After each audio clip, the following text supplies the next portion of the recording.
Did you know that Atari was one of the fastest growing companies in the world, but it almost caused the downfall of the entire video game industry? In this video, we'll look through the beginning of Atari, one of the most successful gaming companies in the 80s, where it will eventually have a downfall and have a modern renaissance.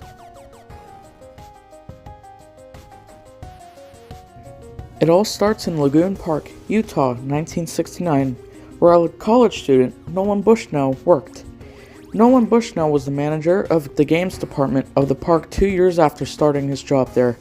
While working at the park, Bushnell became familiar with the early arcade games of the 60s, one of which was Chicago Coin's latest arcade machine, Speedway.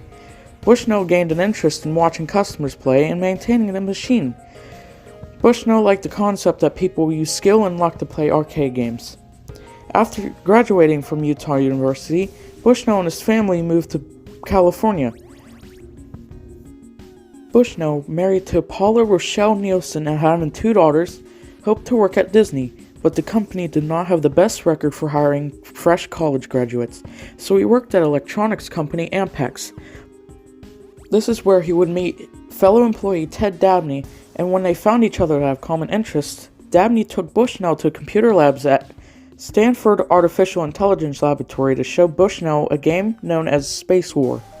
Space War was a space combat game developed by Steve Russell in 1962, along with collaborators such as Martin Greats, Wayne Wheatenen, Bob Saunders, and Steve Piner.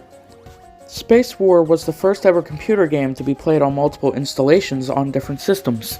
Bushnell and Dabney expressed interest in creating a Space War clone called Computer Space.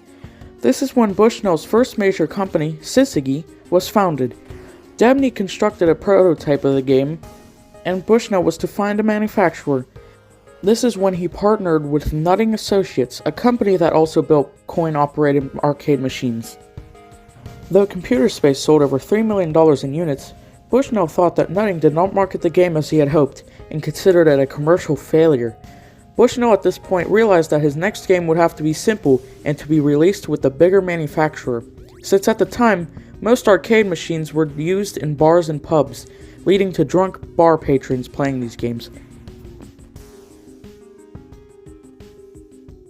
In 1972, when Bushnell and Dabney learned that Syzygy was already being used by other companies, such as a roofing company and a candle company, Bushnell and Dabney used the word Atari, which was a reference to Bushnell's favorite game, Go.